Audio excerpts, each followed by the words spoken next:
Bonjour à tous, dans cette vidéo je vous propose l'étude d'une suite homographique. Alors suite homographique, assez simple ici, hein, mais je vous rappelle quand même ce que c'est. Les suites homographiques, ce sont des suites définies par une relation de récurrence du type un plus 1 égale f de un, avec la fonction ici f d'expression, une fonction du type, on va dire ax plus b sur cx plus d. Pour être général, voilà ce que ça. Ici, fonction très simple, ici, 1 c'est 2 sur 1 plus x. C'est encore plus simple, vous n'avez que du x en bas, donc vous allez voir, ça va aller assez rapidement.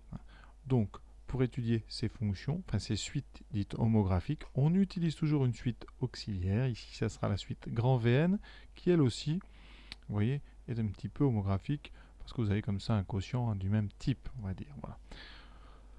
Alors Vn, elle n'est pas homographique, puisqu'on va démontrer qu'elle est géométrique ici, et on va étudier sa convergence. Donc ici, première question, on va vérifier que Un est défini, ça c'est peut-être la question la plus dure. Et ensuite, eh bien, on va démontrer que Vn, eh bien, malgré son apparence ici avec des quotients, est une suite très simple, une suite géométrique.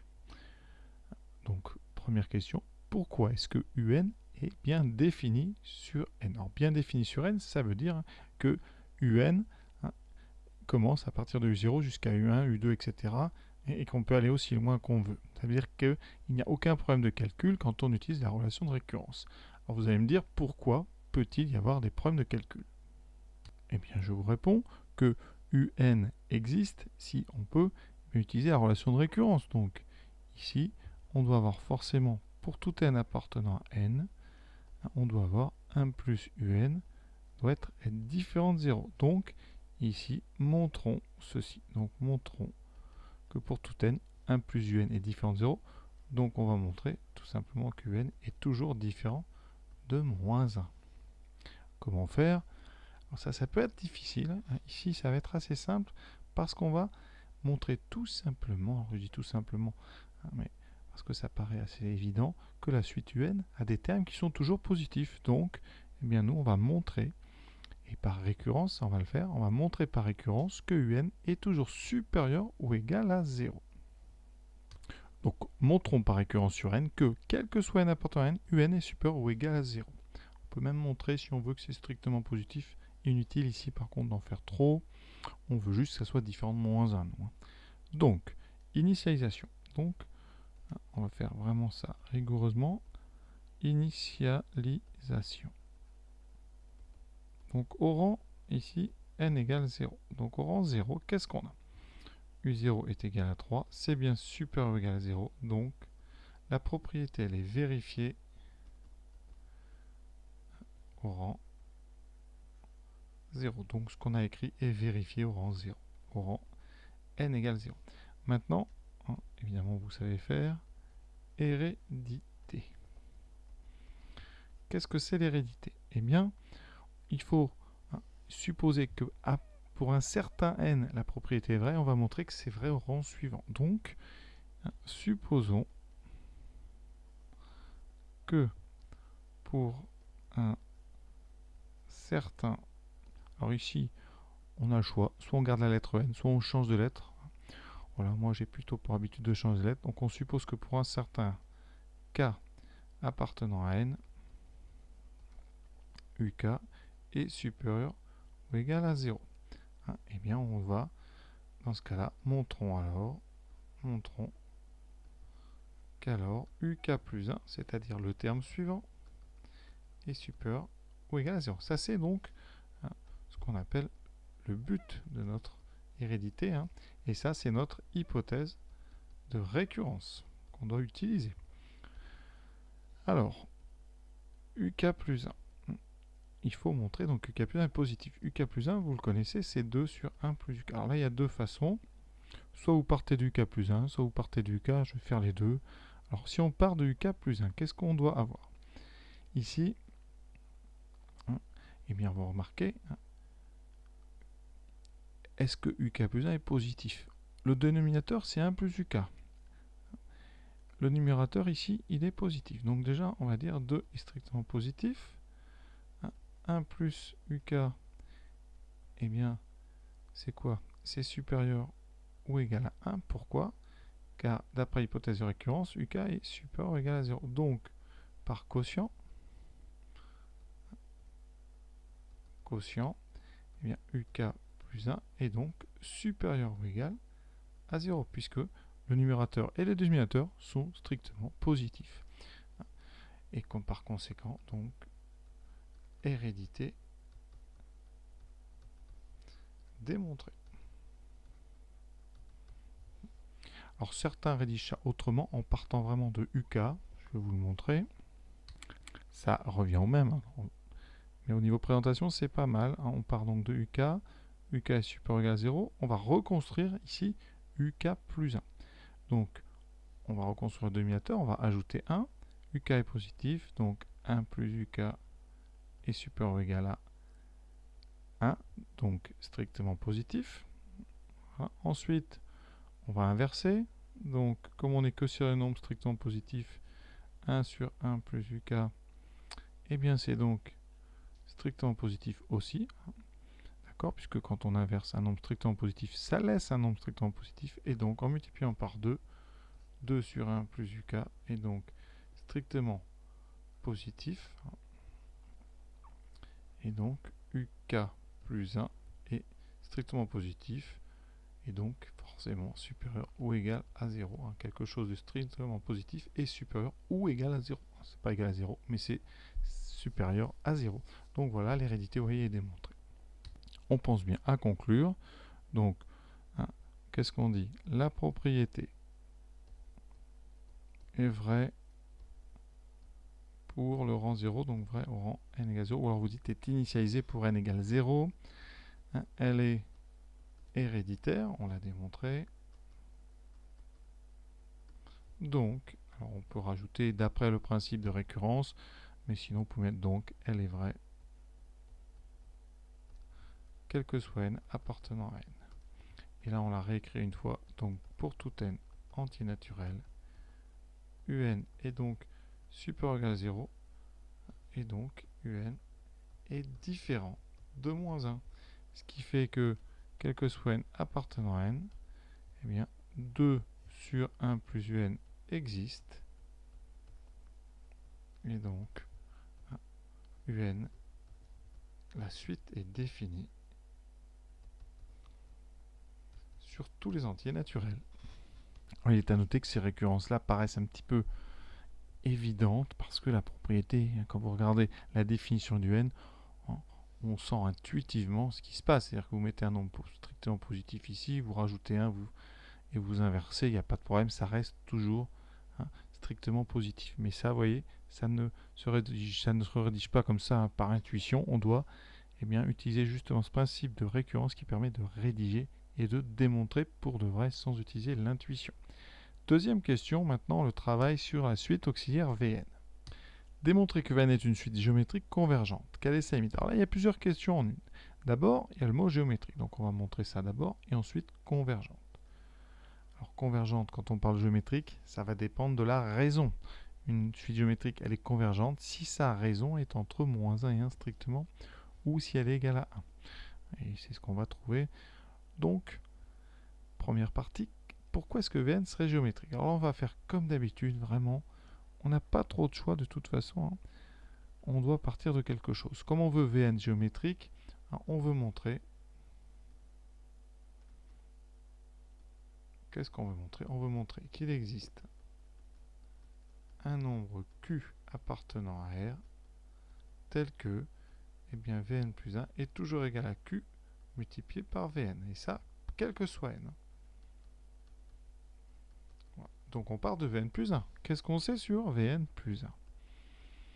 Pas grand-chose. Une seule formule nous parle de Vn dans le texte, c'est Vn égale un moins 1 sur n plus 2. Donc on va utiliser cette relation au rang n plus 1. Ça nous donne Vn plus 1 égale un plus 1 moins 1. Et là, il faut vraiment bien faire attention à écrire les indices petits et les autres un peu plus gros. Donc ici, un plus 1 plus 2. À la fin, on doit revenir à Vn. Problème, on a du n plus 1 en indice. Donc on utilise, vous voyez, la relation qui définit un. Alors là, il faut de la place parce qu'on va avoir plusieurs étages. Un plus 1, c'est donc 2 sur 1 plus un. Toujours l'indice en petit. moins 1 sur, donc ici je ne dois pas me tromper, un plus 1 plus 2, donc 2 sur 1 plus un plus 2. Maintenant on met au même dénominateur. En haut, 1 plus un, donc ça fera 2 moins 1 plus un sur 1 plus un, et de même en bas, donc 2 plus 2 fois 1 plus un sur 1 plus un. On se laisse guider, on continue. On va simplifier les dénominateurs et les numérateurs. Ici donc 2 moins 1 moins un, ça fait donc 1 moins un. Ici j'enlève les parenthèses précises. Ça fera moins 1 moins un, donc 2 moins 1, 1, divisé par 1 plus un, sur, voilà, donc on a 2 plus 2, donc 4 plus 2 un sur 1 plus un. On a trop d'étages, donc on va simplifier ça. Comment faire? Eh bien, vous savez, si on a A sur B sur C sur D, eh bien on écrit A sur B fois l'inverse de C sur D, donc fois D sur C. C'est ce que je vais faire. Ici, petit cas particulier, B et D sont égaux. Donc, ici, on pourra simplifier, vous voyez. Ça veut dire qu'il va me les rester A sur C. Alors, je vais aller doucement quand même. Ça donne donc ici 1 moins un sur 1 plus un fois l'inverse de ce qu'il y a dessous, 1 plus un sur 4 plus 2 un. Et vous voyez bien, ici, on a une simplification. Qu'est-ce qu'il me reste? Que faire de cela? Eh bien, il faut retrouver du Vn. Donc, on regarde. Qu'est-ce qu'on a? Vn, c'est un moins 1. Nous, on a 1 moins un. Donc, on peut, si on veut, c'est l'opposé. Donc, factoriser avec un moins, ça fait moins un moins 1. Ça, c'est un savoir-faire important. Hein. Quand vous avez A moins B, vous pouvez dire que c'est moins, ici, B moins 1. Au dénominateur, on va remettre de l'ordre un petit peu. Ici, on doit avoir un plus 2, donc nous, on va factoriser par 2. Et ça va donner donc un, j'en ai 1, et plus 2. Alors ça tombe bien, parce que, ici, vos deux parenthèses, si vous remarquez, ça fait un moins 1 sur un plus 2, et on retrouve, eh bien, Vn, donc 1 demi, moins 1 demi, multiplié par Vn. Et voilà ce qu'on vient de montrer. Pour tout n appartenant à n, Vn plus 1, c'est moins 1 demi de Vn. Et ça veut dire tout simplement que c'est la relation qui définit une suite géométrique, donc Vn est géométrique de raison Q égale moins 1 demi. Convergence. Eh bien, Q en valeur absolue entre moins 1 et 1, sinon vous écrivez ça sous un encadrement. Q est entre moins 1 et 1. Donc, eh bien, la limite de Q puissance n est égale à 0. Ici, Q1, je le répète, c'est moins 1 demi. Donc, la limite, quand n tend vers plus l'infini de Vn, c'est donc 0. Parce qu'on a une suite géométrique de raison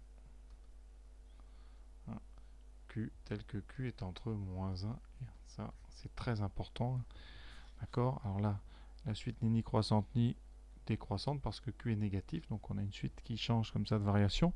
Mais en termes de limite, ça donne bien 0. À chaque fois, vous divisez la taille à la valeur absolue par 2, puisqu'on multiplie par moins 1 demi. Comme il y a une limite égale à 0, eh bien ça, c'est la définition. Hein. Quand on dit qu'une suite est convergente, c'est qu'elle a une limite réelle finie. Donc ici, ça veut dire que la suite Vn, elle est donc convergente. Limite finie égale à 0. Et ça veut dire qu'on a bien démontré que c'est une suite géométrique convergente. Quelle est sa limite? Je viens de répondre, c'est 0. Donc on a terminé cette question 2. Maintenant, on va passer à un. Alors, pour montrer que un est convergente, il faut trouver une information. Cette information, elle est donc Vn égale un moins 1 sur un plus 2. Ça, vous savez que c'est vrai, quel que soit n appartenant à n. Il va falloir inverser cette relation. Compliqué parce que n apparaît deux fois. Donc là, n'y a qu'une seule chose à faire, c'est d'abord de faire un produit en croix. On obtient donc Vn fois Un plus 2 égale Un moins 1. On développe Vn Un plus 2 fois Vn. Alors vous me direz, loin d'être évident, il faut avoir l'idée, bien, il faut savoir que ces suites-là, c'est toujours cette méthode-là qu'on utilise pour inverser la relation. Ici, on a Vn égale quelque chose en fonction de Un, donc ça c'est Vn en fonction de n, et vous voulez l'inverse, vous voulez Un en fonction de Vn. Et ici on va y arriver, pourquoi? Parce que, bien là, vous voyez, je vais mettre tous les Un à gauche, donc on a Vn Un, moins Un, et tout le reste à droite. On a moins 1, moins 2 fois Vn. On factorise à gauche par Un. Ce qui donne Vn moins 1, moins 1, moins 2 Vn. Et on n'a plus qu'à diviser. Et donc, pour tout n, Un vaut moins 1, moins 2 Vn sur Vn moins 1. Alors Vn, on le connaît, puisqu'on a sa formule, c'est une suite géométrique. Et on connaît sa limite. La limite de Vn, on a dit que c'était 0. Et donc, grâce à ça, eh bien, vous allez tout de suite avoir la limite de Un par quotient. Pourquoi? Parce que le numérateur va tendre vers moins 1, parce que 2Vn tend vers 0, et le dénominateur part vers moins 1, donc Un va tendre vers moins 1 sur moins 1 par quotient, donc vers 1. On rédige.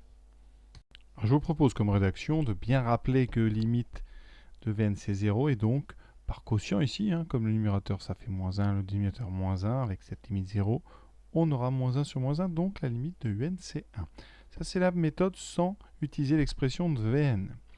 En utilisant l'expression de Vn, qu'on n'a pas encore donnée, mais que je vais donner. Que, comme Vn est géométrique, quel que soit n appartenant à n, Vn, c'est donc V0 fois Q puissance n. Alors V0, je l'ai calculé rapidement en haut, c'est en utilisant n égale 0. Ici, U0 moins 1 sur U0 plus 2, ça donne, donc comme U0 vaut 3, 3 moins 1 sur 3 plus 2, ça donne 2 cinquièmes. Donc Vn, c'est 2 cinquièmes fois moins 1 demi puissance n. Donc ici, eh bien, votre suite Un, son terme général, c'est moins 1 moins, donc 2 cinquièmes fois moins 2, moins 4 cinquièmes fois moins 1 demi puissance n, divisé par 2 cinquièmes fois moins 1 demi puissance n, moins 1.